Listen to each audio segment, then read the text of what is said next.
우리 인생에서 가장 힘든 것이 무엇일까요? 어쩌면 고난 자체일지 모르지만 변화없는 반복된 삶일지도 모릅니다. 이 시대의 석학인 고 이어령 박사님의 마지막 유작의 책이 있습니다. 그 책 이름은 이어령의 마지막 수업이라는 책입니다. 거기서 보면은 우리의 마음에 깊이 울림을 주는 한 이야기가 나옵니다. 바로 강화도 명물인 화문석과 무무석에 대한 이야기가 거기에 나옵니다. 화문석은 왕골로 짠 돗자리입니다. 아름다운 무늬가 들어간 것이고, 무무석은 아무런 무늬가 없는 민무늬 돗자리입니다. 그런데 흥미롭게도 상식과는 달리 무늬가 없는 무무석이 훨씬 더 비싸다는 겁니다. 장인에게 왜 무늬도 없는 돗자리가 더 비싸냐고 물어보니 장인이 이렇게 대답했다고 합니다. 화문석은 짜면서 무늬가 나타나니까 짜는 재미가 있습니다. 그런데 무무석은 아무런 변화도 없이 똑같은 과정을 끝없이 반복해야 하니 훨씬 더 지루하고 힘이 듭니다. 그래서 공인비를 더 붙여서 비싸게 팝니다. 이 장인의 말이 우리의 인생을 대변해 주는 것과도 같습니다. 여러분, 우리의 인생도 그렇습니다. 그저 먹고 살기 위해 어제와 똑같은 오늘을 반복하는 삶, 하루하루를 버텨내는 삶, 아무 의미도 변화도 없이 흘러가는 삶은 참으로 고단하고 지치기 마련이라는 겁니다. 이것을 이어령 박사님은 단순히 목숨을 부지하는 삶, 즉 리빙이라고 불립니다.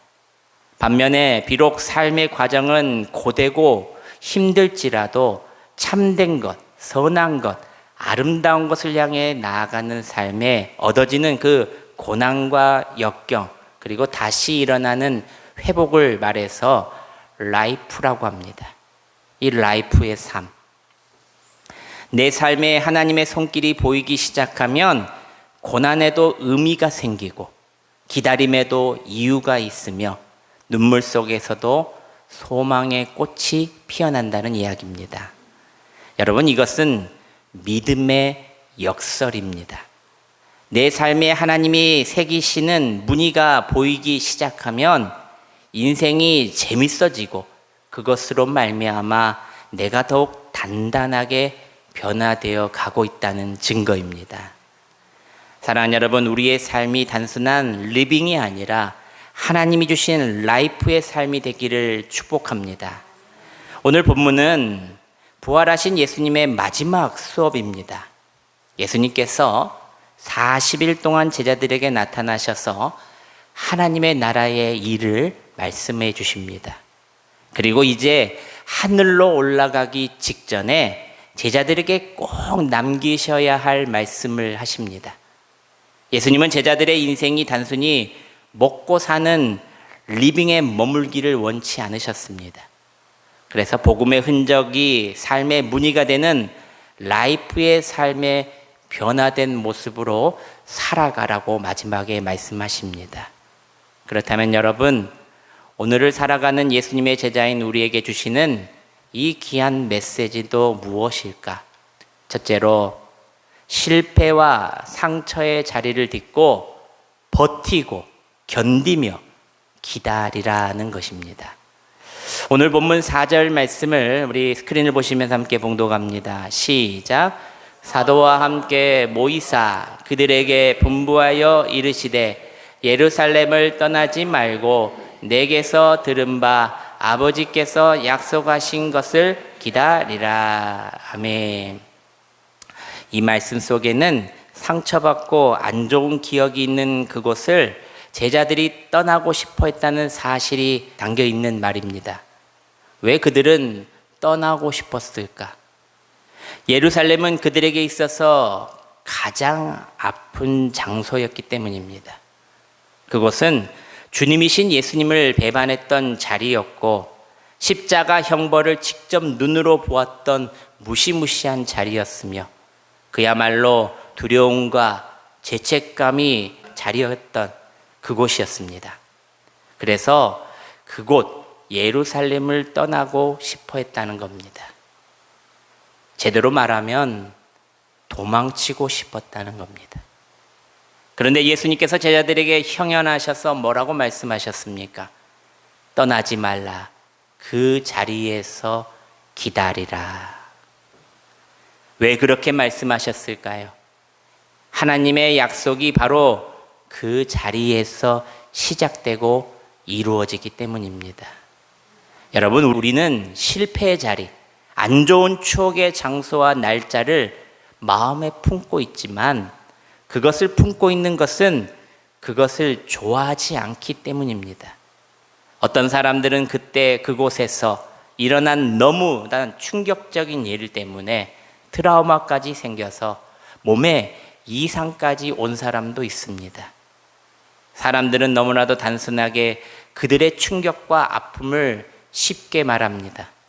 그냥 피하면 되는 것 아닌가, 잊어버리면 되는 것이 아닌가. 그러나 심리학에서도 정신의학에서도 단순한 회피는 근본적인 해결 방법이 될 수 없다고 말합니다. 상처를 외면할수록 그것은 더 깊이 남아 우리를 평생 붙잡고 있기 때문입니다. 인생에 멈춰버리는 시간, 장소로 스스로 만들어버린다는 사실입니다. 진정한 회복은 도망이 아니라 그 상처를 직면하고 회복되는 과정 속에 이루어진다는 겁니다. 불과 얼마 전 가장 사랑하고 따랐던 예수님을 그들 모두가 배반하고 예수님을 모른다 또는 어떤 자는 예수님을 저주하며 도망쳤던 수치스러운 그 자리였습니다. 인간적인 생각으로는 한시라도 빨리 그 끔찍한 기억에서 벗어나고 싶고 그 장소에 예루살렘에서 떠나 자신의 고향 갈릴리로 도망치고 싶었을 겁니다. 하지만 예수님께서는 제자들에게 형연하셔서 이렇게 말씀하셨습니다.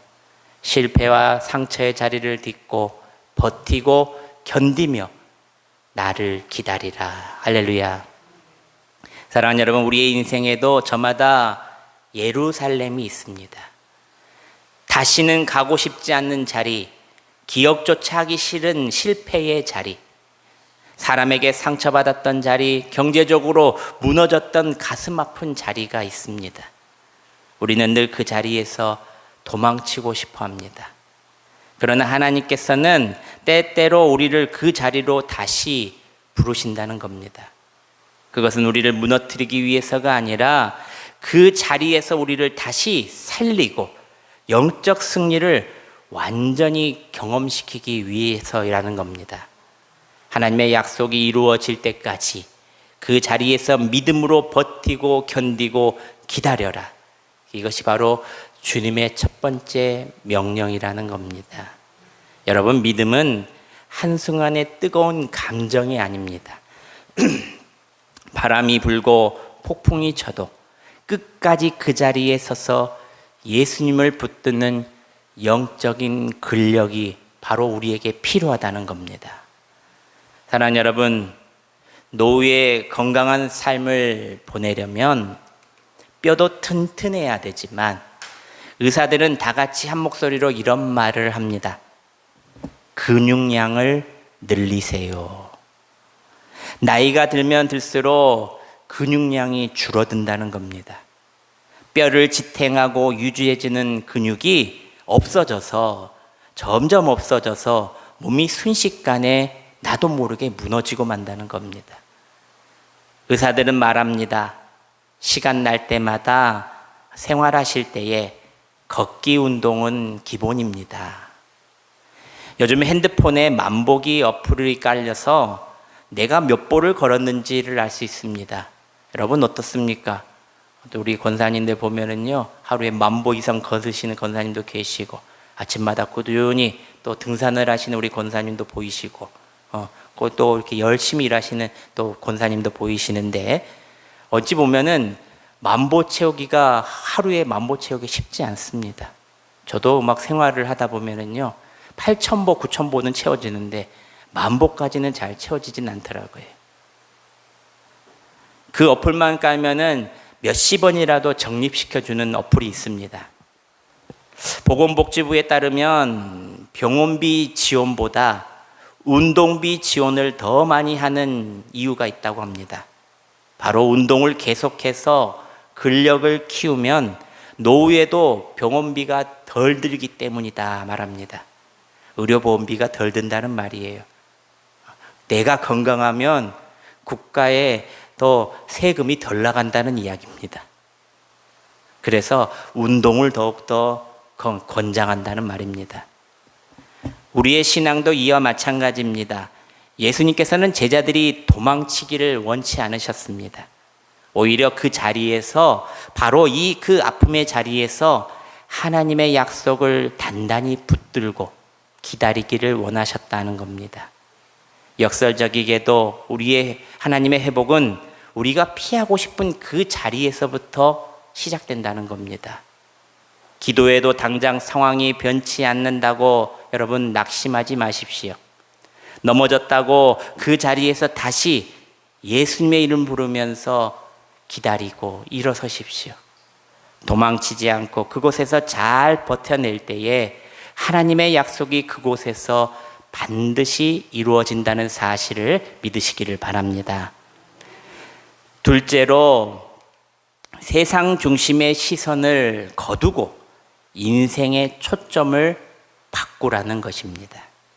우리 6절, 7절, 8절 말씀을 우리 스크린을 보시면서 함께 봉독합니다. 시작. 그들이 모였을 때에 예수께 여쭈어 이르되 주께서 이스라엘 나라를 회복하심이 이때니까 하니 이르시되 때와 시기는 아버지께서 자기의 권한에 두셨으니 너희가 알 바가 아니요 오직 성령이 너희에게 임하시면 너희가 권능을 받고 예루살렘과 온 유대와 사마리아와 땅끝까지 이르러 내 증인이 되리라 하시니라. 아멘. 오늘 본문 6절을 먼저 보시면은 이스라엘 나라를 회복하심이 이때니까 제자들이 이렇게 물어봅니다. 제자들의 관심은 여전히 어디에 있었다는 겁니까? 땅에 있었다는 겁니다. 정치적인 회복, 현실적인 성공, 자기의 기대. 예수님이 십자가에 달려 죽으셨는데도 불구하고 그리고 이 땅에 부활하여 그들에게 현현하셨는데 아직도 마음속에 여전히 땅에 있는 것을 버리지 못하고 초점이 땅에 있었다는 겁니다. 부활하신 예수님을 직접 눈앞에 보고 있음에도 여전히 초점이 바뀌지 않았던 그들. 어느 한 교회에 오랫동안 신앙생활을 해온 집사님이 한 분 계셨습니다. 예배도 빠지지 않고 봉사도 열심히 하셨던 분입니다. 그런데 이 집사님의 기도 제목은 늘 비슷했습니다. 하나님, 우리 집 사업 좀 잘 되게 해주세요. 하나님, 우리 아이 이번 시험에 꼭 잘 보게 해주세요. 하나님, 이번에는 꼭 우리 자녀들 모두 승진하게 해주세요. 물론 이 기도도 잘못된 기도가 아닙니다. 그러나 시간이 흘러도 이 집사님의 기도는 늘 내 삶의 형통에만 머물렀다는 것이 문제입니다. 어느 날 목사님이 조심스럽게 다가가 그 집사님에게 물었습니다. 집사님, 요즘 하나님께서 집사님 마음에 주시는 기도 제목이 무엇입니까? 라고 물었습니다. 그때 집사님이 잠시 생각하다가 이렇게 대답했습니다. 목사님, 저는 그냥 지금보다 조금만 더 잘 살게 해달라고 계속적으로 기도하고 있습니다. 그 말을 들은 목사님은 마음이 참으로도 안타까웠습니다. 왜냐하면 이 집사님은 오랫동안 신앙생활을 했지만 여전히 세상 중심의 시선에서 벗어나지 못하고 있었기 때문입니다. 우리도 마찬가지입니다.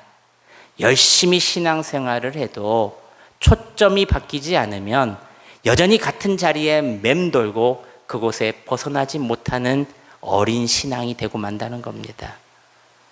예수님께서 제자들에게 말씀하셨습니다. 때와 시기는 너희가 알 바가 아니요 오직 성령이 임하면. 여기서 중요한 단어는 오직입니다. 인생은 결과가 아니라 내 생각, 내 인생의 방향이 바뀔 때 새로워진다는 겁니다. 여러분, 변화 없는 내 삶에 제대로 된 변화를 받으라는 겁니다. 여러분, 사람이 쉽게 변하지 않습니다. 한두 번의 결심으로 사람이 바뀐다는 것은 정말 있을 수 없는 일입니다.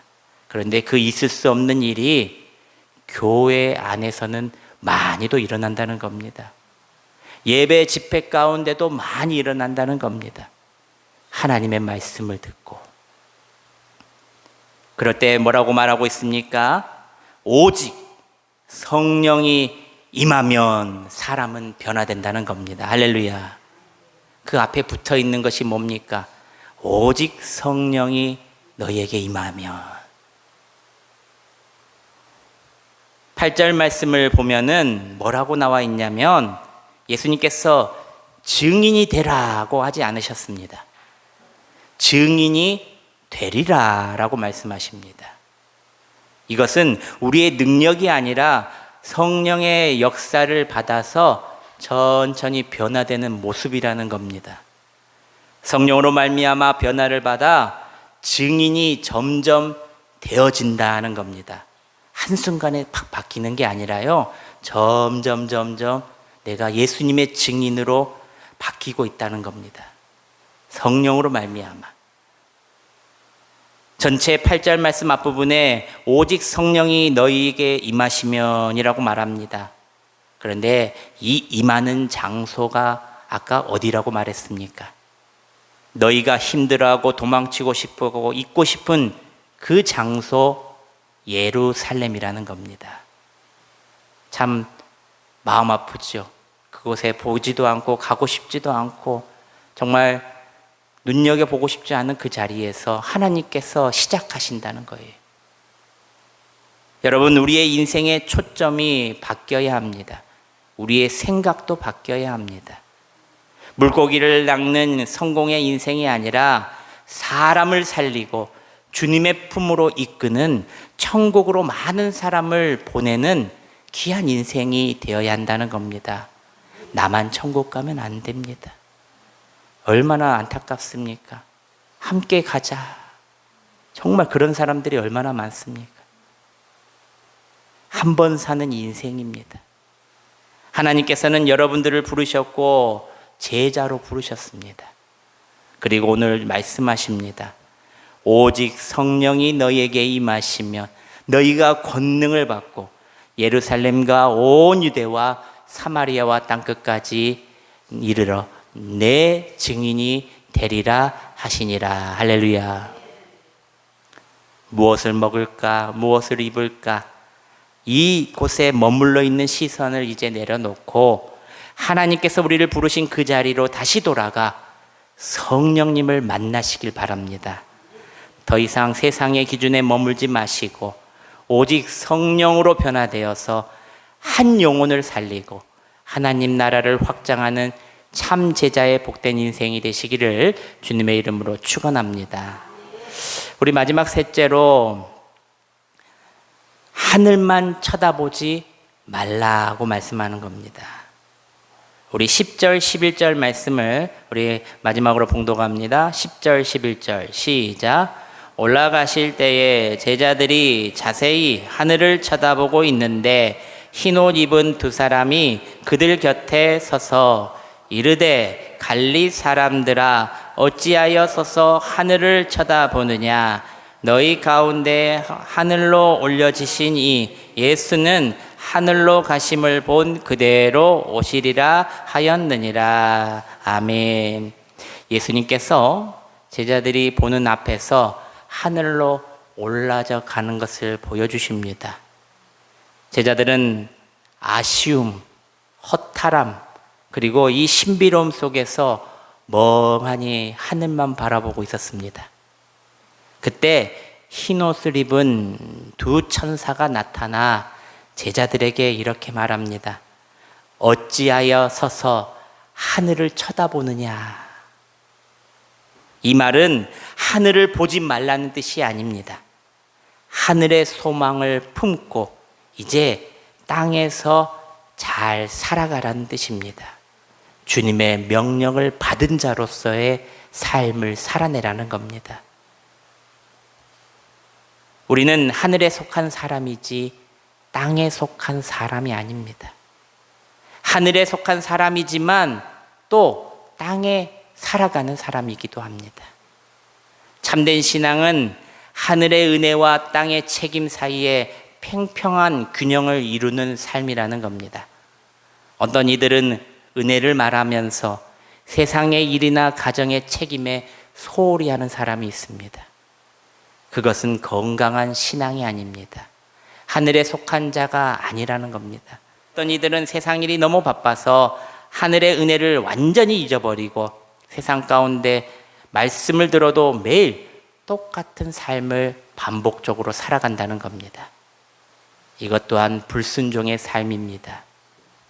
성숙한 그리스도인은 은혜를 삶의 원동력으로 삼고 일터를 삶의 예배 초소로 삶아 살아가는 사람들입니다. 이 땅이 하나님의 나라 사명을 행하는 장소. 우리는 하나님을 뜨겁게 예배하되 내일부터 시작되는 삶 속에서 성실히 살아가야 하는 사람입니다. 학생은요, 학생 의무로 된 대로 공부를 성실히 행하고 직장인은 충실히 그 일을 직장에서 감당해야 하며 부모는 가정과 자녀들을 책임 있게 잘 돌아봐야 한다는 겁니다. 예배의 자리, 예루살렘의 자리, 성령으로 말미암아 그 큰 은혜를 받았다면 이제 일터와 가정에서 우리 말씀의 순종의 발걸음이 있어야 한다는 겁니다. 의사 선생님 앞에 어느 환자가 이렇게 말했습니다. 선생님, 수술한 지 오래되었는데 왜 이렇게 빨리 낫지 않나요? 의사 선생님이 물었습니다. 제가 하란 대로 하셨습니까? 환자는 이렇게 말합니다. 아니요. 선생님 말씀대로 하니까 많이 아파서 한 번밖에 안 했습니다. 의사 선생님은 차트를 덮으며 말했습니다. 그러면 방법이 없습니다. 수술은 잘 되었는데 환자 의지가 없기 때문에 아마 오래 갈 겁니다. 여러분, 하늘만 쳐다보며 현실을 도피하는 신앙이 아니라 하늘의 권능을 듣고 받았다면 이제 내 일상 속에서 담대하게 믿음으로 살아가야 한다는 이야기입니다. 그래야 내 삶에 변화가 있고 내 삶에 기적이 일어난다는 겁니다. 사랑하는 여러분, 말씀을 맺습니다. 오늘 하나님은 우리에게 세 가지의 말씀을 해주십니다. 바로 첫째로는 실패의 자리에서 도망치지 말고 기다리라. 둘째로는 인생의 초점을 성령 중심으로 바꾸어라. 셋째는 하늘의 소망을 품고 땅에서 믿음으로 살아내라는 겁니다. 여러분의 삶에도 예루살렘이 다 있습니다. 피하고 싶고 돌아보지 않고 싶은 자리. 그러나 그 자리가 절망의 끝의 자리가 아니라 하나님의 시작의 자리요, 축복의 자리가 된다는 겁니다. 변화는 멀리 있지 않습니다. 바로 지금 그 자리에서 시작된다는 겁니다. 이제 하늘만 바라보고 있는 신앙이 아니라 삶으로 살아내는 예수님의 진짜 제자들이 되시기를 소망합니다.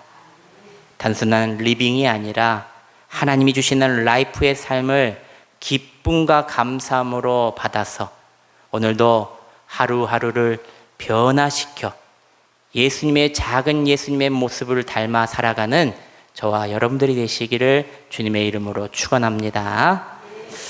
이 시간 결단 찬양하겠습니다. 우리 김석균 목사님의 주 예수 나의 당신이여 라는 찬양입니다. 여러분 옛날에 복음송가 많이 부르셨으면 알 건데요, 한번 천천히 같이 함께 따라 부르겠습니다.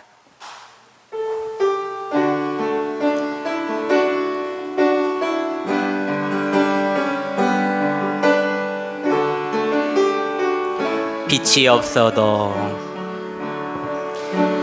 빛이 없어도 환하게 다가오시는 주 예수 나의 당신이여, 음성이 없어도 똑똑히 들려주시는 주 예수 나의 당신이여, 당신이 계심으로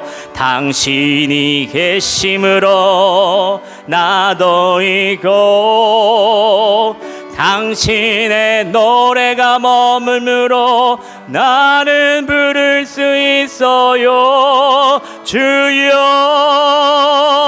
꽃처럼 향기 나는 나의 생활이 아니어도 나는 당신이 좋을 수밖에 없어요. 주 예수 나의 당신이여, 나는 없어도 당신이 곁에 계시며 나는 언제나 있습니다. 나는 있어도 당신이 곁에 없으며 나는 언제나 없음. 당신이 계심으로 나는 있고, 당신의 노래가 머물므로 나는 부를 수 있어요. 주여, 꽃처럼 향기 나는 나의 생활이 아니어도 나는 당신이 좋을 수밖에 없어요. 주 예수 나의 1절 다시 하겠습니다. 빛이 없어도 환하게 주 예수 나의 당신, 주 예수 나의 당신이, 음성이 없어도 똑똑히 들려주시는 주 예수 나의 당신이 계심으로 나도 있고, 당신의 노래가 머물므로 나는 우리 주님의 이름을 불러봅시다. 주여, 꽃처럼 향기 나는 나의 생활이 아니어도 나는 당신이 좋을 수밖에 없어요. 주 예수 나의 당신이 계심으로 나는 있고, 당신의 노래가 머물므로 나는, 우리 주님의 이름을 부릅시다. 주여, 꽃처럼 향기 나는 나의 생활이